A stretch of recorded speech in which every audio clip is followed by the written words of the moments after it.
All right, welcome back. So last time, we got the basics down on how to introduce ourselves. Today, we're going to kick it up a notch.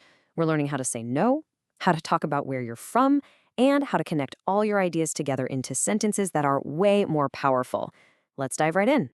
Okay, so you probably remember this one, right? Me, John, hun. I am John. We've got me for I and hun for am. This simple little sentence, it's our launch pad for everything we're doing today. But here's the thing. What if you need to say, I am not John? I mean, being able to say what you're not is just as important as saying what you are. So how do we do it?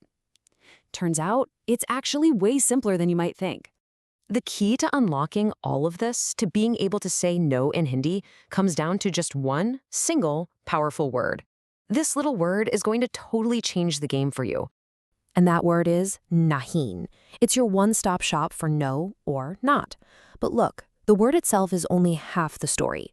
The real secret sauce is where you put it in a sentence. And here's the golden rule, the only thing you really need to remember.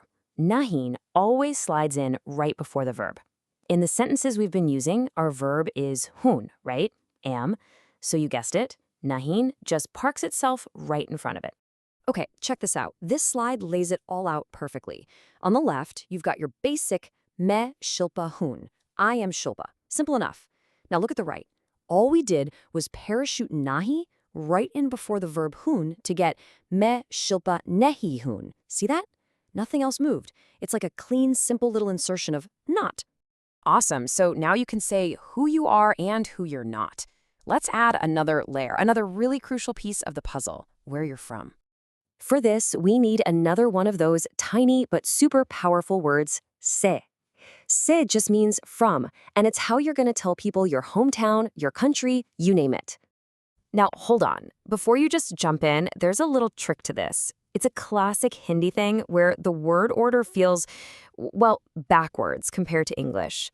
But once you see the pattern, it'll click, I promise. And this is the flip in action. Look at this. In English, we say from America, right? In Hindi, you take the words say for from and America for, well, America, and you literally just swap them.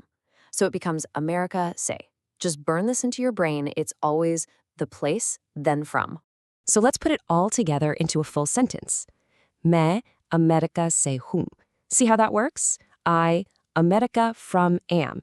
It's that classic Hindi structure. The subject me is first, the verb hu is last, and all the other good stuff gets sandwiched right in the middle. Okay, this is where it gets really cool. You've got negation, you've got origin. Now let's mash them together. This is how you start building sentences that sound, well, a lot more like real conversation.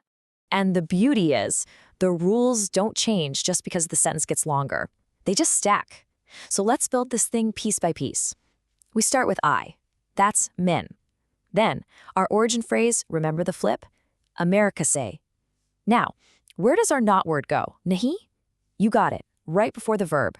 And we finish it off with our trusty verb, hoon. Put it all together.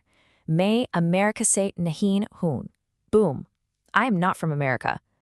Fantastic. You're building some seriously detailed sentences now. But what if you want to link two ideas together? You know, into one long flowing thought. For that, you need some glue. Let's talk connectors. So Hindi gives us two main tools for this job. First up is or, which is your classic and. You use it to pile one idea onto another. Then you've got ya, which means or. Pretty straightforward, right? You use that to offer up a choice. Really, the best way to think of these guys is as connectors for entire sentences. You're not just linking single words, you're taking two fully formed thoughts and snapping them together like Legos. Let's see it in action. You have two solid sentences here. Main John Hoon, I am John, and May America se Hoon, I am from America. To combine them, you just drop R right in the middle, and suddenly you have one smooth sentence. Main John Hoon or May America se Hoon. Okay. We have covered a ton of ground, but before we finish up, I want to circle back to something that is absolutely fundamentally crucial. This is the bedrock of everything else you're going to learn. You know how in any language some words are just a team? They're kind of inseparable. Well, in the sentences we're making, there's one dynamic duo that you can never, ever split up. And here it is. This is the golden rule. Anytime, and I mean anytime, you use main to say I, your sentence absolutely has to end with hun as its verb. Think of them as magnetic. They always find each other. Main kicks things off and hun brings it home. Honestly, the best way to get this to stick is to connect it to English. Would you ever say I is happy or I are tired? No way. It's always I am. It is that exact same unbreakable bond in Hindi. It is always may paired with hun. Get that right, and you're golden. So let's do a quick recap of the awesome new tools you've just added to your Hindi toolkit. You've got negation down with nahi. You can talk about your origin with se. You can connect ideas like a pro with ar and ya. And you understand the unbreakable golden rule of mine and hun. Think about that for a second. You went from just saying your name to being able to build these longer, more complex sentences. You can say who you are, who you're not, and where you're from. That is a massive leap forward. So, I have a question for you. With all these new skills, what's the very first full sentence you're going to build?